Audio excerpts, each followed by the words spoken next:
The second algorithm that I want to show you is the so-called Graham scan. In the Graham scan, we don't compute the whole convex hull in one go, but we split the computation into two parts.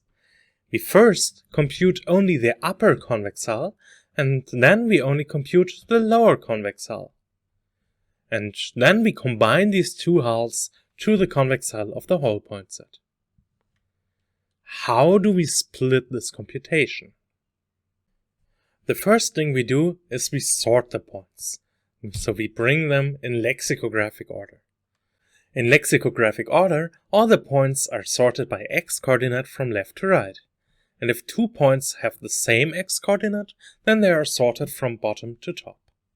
In this lexicographic order, we proceed incrementally and try to handle the points again from left to right, and at the same time always try to figure out what is the upper convex hull of the points that we've looked at so far. This gives us the following algorithm for the upper convex hull. The algorithm for the lower convex hull is exactly the same but mirrored. We have as input again a set of points in the plane, and we first sort them lexicographically. In L we want to maintain the edges that belong to the upper convex hull for the first I vertices that we have looked at. So in the beginning we start with the very first two vertices in the lexicographic order, and we add the edge between them to our upper convex hull. Then we incrementally go through the remaining points of our point set, and we update the convex hull. So at every step we have computed the upper convex hull of the points P1 to Pi. Let's have a look at this example. How would this work? We begin with the very first edge here. We take the next vertex is this.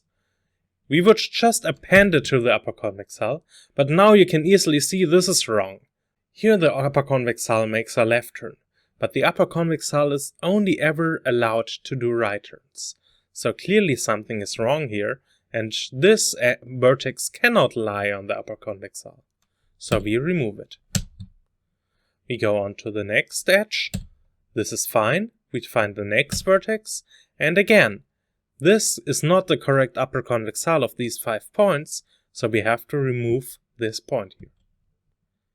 Now, how do we formulate this as an algorithm? You're already seeing the first part here, but the part that we are missing is which points do we actually throw away. And as I mentioned, we are only ever allowed to do right turns. So whenever we have a left turn in the upper convex hull, we just want to throw out the second last vertex.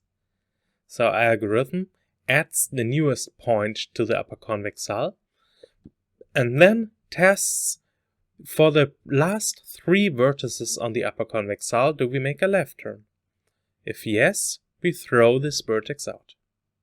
So this is how our algorithm looks like. Whenever we have more than 2 points in the upper convex hull, and the last 3 vertices make a left turn, we throw out the second last point.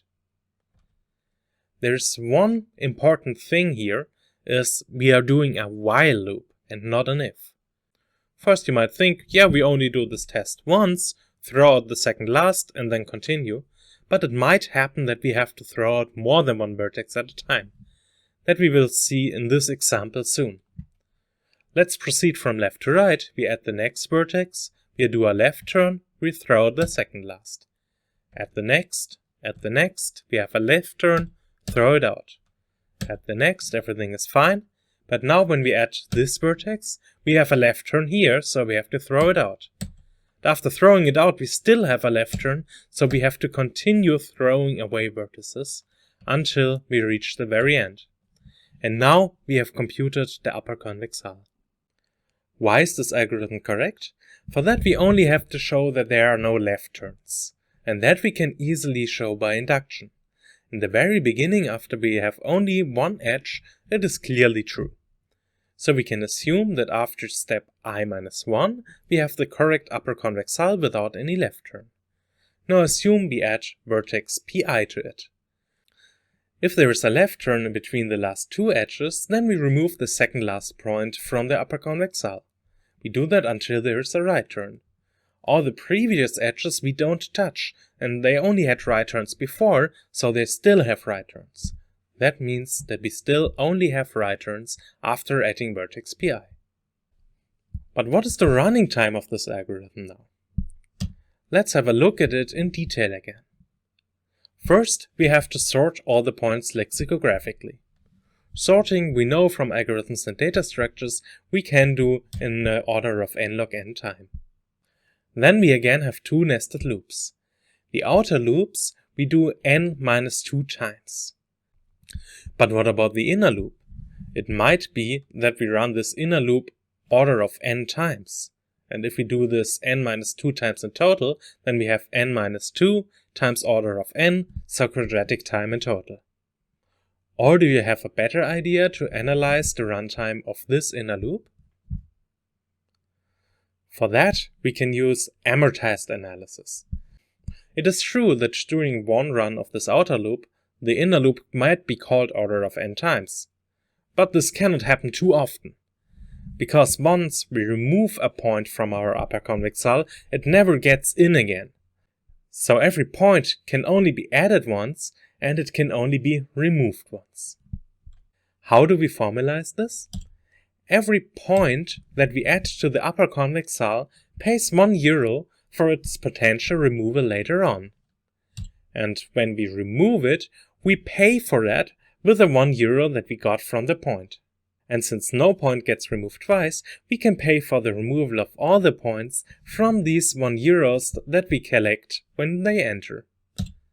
That means that in total, this inner while loop can only be run at most n minus 2 times. So the total running time for this orange loop is order of n. This gives us our second algorithm. We can compute the convex hull of n points in the plane in order of n log n time. And this time it is really in a robust way. It might still be that because of the floating point calculation, we get a wrong solution. But at least we will always get a solution. Whatever we get at the end definitely is a cycle of edges. So it definitely is a hull. And in the exercise sheet, you will prove that there cannot be a better algorithm. There cannot be an algorithm that runs in faster than order of n log n time. So this is the theoretically best algorithm that we can get for the convex hull in 2D problem. Or is it?